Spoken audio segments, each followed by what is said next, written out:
যে আরবির প্রশ্ন ছিল আমাদের 50 থেকে নিয়ে 61 অবধি।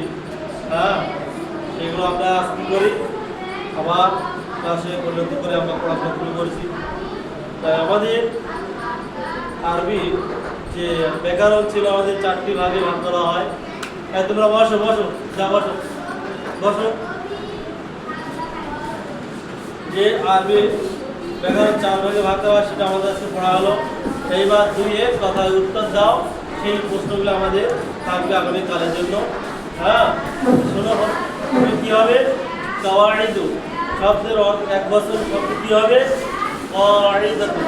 ঠিক আছে, কাওয়াইদাতুন মানে এটা হবে কি কাওয়াইদাতুন। কাওয়াইদ থেকে কি হবে, কাওয়াইদাতুন। কি ছিল ওখানে, ছিল কি এক বছর না, ওখানে এক বছর কি হবে, শব্দের অর্থ কি হবে। ঠিক আছে, ব্যাকরণ। ঠিক আছে, কাওয়াইদুন থেকে কাওয়াইদুন। ঠিক আছে, কাওয়াইদাতুন সেখানে কি হবে, উত্তর হবে কাওয়াইদাতুনের উত্তর হবে কি ব্যাকরণ। ঠিক আছে, বুঝতে পারলে আমরা যে ব্যাকরণ। ঠিক আছে, তারপরে চলে আসো কি হবে, 2 নম্বরে চলে আসো, কাওয়াইদাতুন। কাওয়াইদাতুন হ্যাঁ, আরবিয়া কত প্রকার।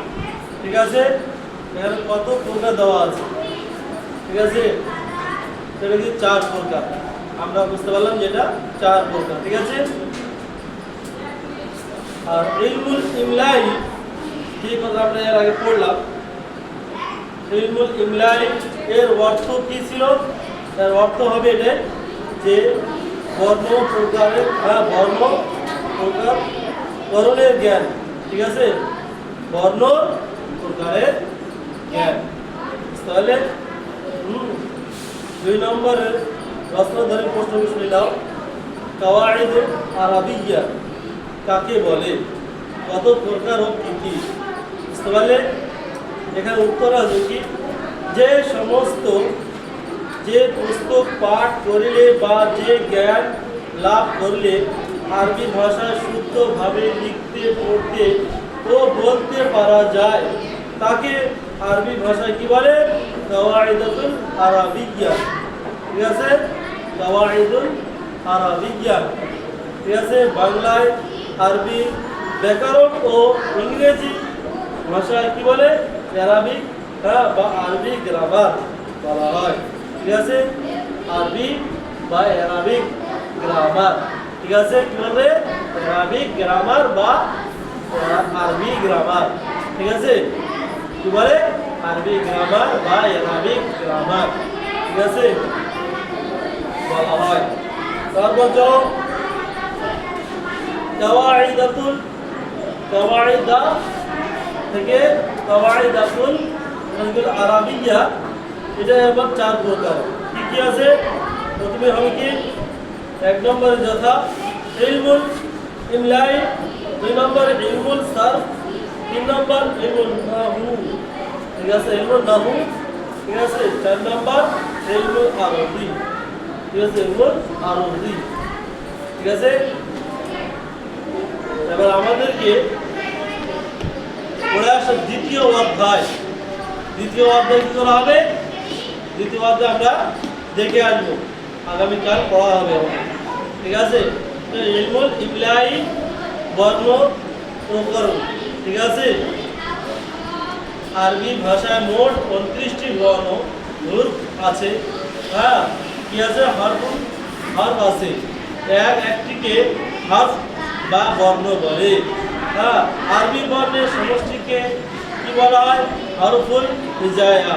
হ্যাঁ, হরফুল হিজায়া বলা হয়। ঠিক আছে, আমরা সেভাবে একটা পড়ে আসবো, যাতে আমরা কি করে পড়ে ভবিষ্যতে বলতে পারি বা ক্লাসে আপনাদের পড়া হলে পড়তে পারি।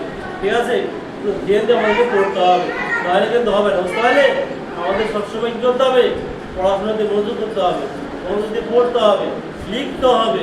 লেখা এবং পড়া, আগে পড়া বলিনি, আগে লেখার কথা বলেছি, লেখা এবং পড়া। বুঝতে পারলাম না? সবসময় আমাদের মাথায় রাখতে হবে যে আগে আমি যতটুকু পড়বো কতটা আমি লিখবো, পড়ে না দেখে লিখবো, লেখার চেষ্টা করবো। তাহলে কী হবে, লেখা আমি পড়া মুখস্থ হয়ে গেল, ঠিক আছে। তা আমার মুখস্থ হলে আমি এখানে করতে পারবো। আর আমরা যদি সেটা না পড়ি, না বলি, তাহলে আমাদের পড়া হবে না এবং কী হবে না, মুখস্থ হবে না। আমরা বাড়ি যাচ্ছি, মোবাইল কিনছি, মোবাইলে গেম খেলছি, মোবাইল দেখা দেখি করবো, তাহলে হবে হবে না। একটু আমাদেরকে আমার ছোটো ভাই আছে আমাদের, এখন আমাদের স্টুডেন্ট লাইফে কী করতে হবে, বেশি করে বই পুস্তক পড়ার চেষ্টা করতে হবে, ঠিক আছে। তাহলে আমাদের জ্ঞান বাড়বে। আর এই যে আরবি বই পড়ানো হচ্ছে এখানে, এই আরবি যদি পড়া হয় অবশ্যই ইনশাআল্লাহ আমরা করবো, আরবিটা পড়তে পারবো, ঠিক আছে। আর ভিডিও কোরআন তেলাওয়াত করতে পারবো। আর আমরা যদি গুরুত্ব না দেয় তাহলে তেলাওয়াত করতে পারবো না। মাঝে মাঝে ধরো একটা ছেলেগুলো আরবি পড়তে পারছে, এইভাবে পুরো আস্তে সবাই শিখে যাবে, ঠিক আছে। আমরা চেষ্টা করবো, ইনশাআল্লাহ করবো তো, সকলে পড়বো, যাও সকলে আমরা পড়ে আসবো ইনশাআল্লাহ। আগামী ক্লাসে পড়া দেবো দ্বিতীয় অধ্যায় এবং প্রথম অধ্যায়ের এক পৃষ্ঠা ছিল, প্রশ্ন উত্তর অনুশীলনী, ঠিক আছে। এটা পড়ে আসবে। আসসালামু আলাইকুম।